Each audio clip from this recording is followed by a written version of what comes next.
Staying in the US now, there has been a complete meltdown on behalf of the Dems as the US Supreme Court has just ruled that presidents and ex-presidents cannot be prosecuted for decisions that they made, things that they did as president or obviously ex-president in Trump's case, if those decisions were part of their core duties as president. Well, cue the meltdown. The vote on the Supreme Court went 6-3, which is very predictable, with the Conservatives holding a 6-strong majority in the Supreme Court.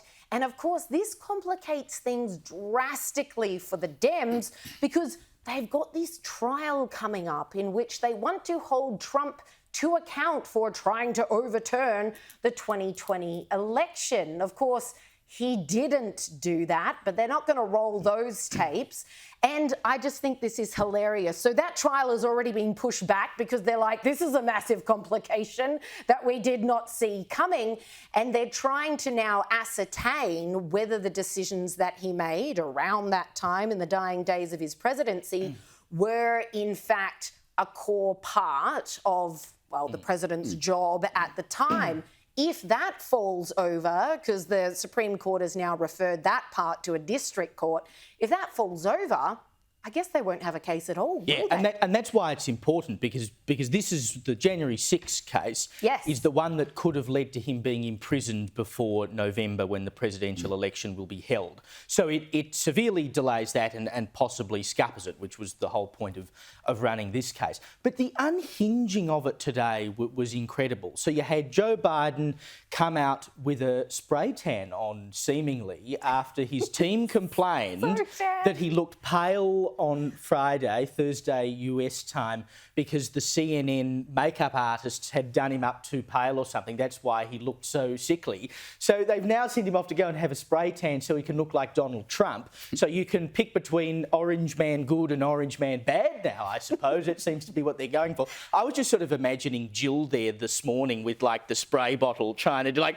we need to make you look alive, Joe.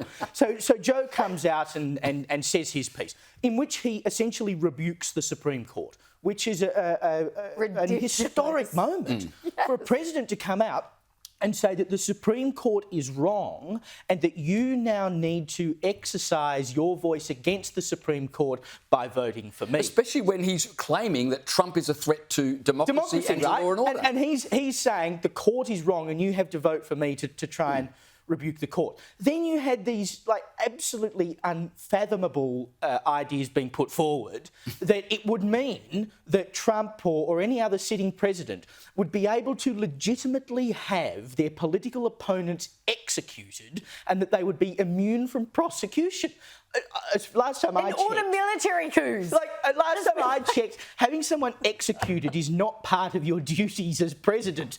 And now, if you can argue that it is, I'm here for the court case. I can't. Well, if they're an Iranian terrorist or a Syrian terrorist, that's yeah. But okay, but that's a bit different. That's a military operation. It's not like Joe Biden's going to rock down to the CIA and say, look, can you just go and put a bullet in Donald Trump's head for me, please?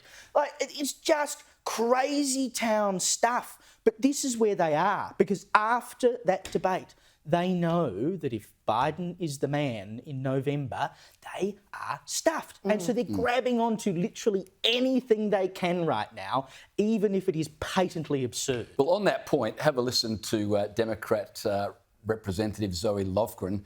She makes exactly the ridiculous point that Caleb just warned of. I guess, theoretically, President Biden, acting within the scope of his official duties, could dispatch the military to take out the conservative justices on the court, and he'd be immune.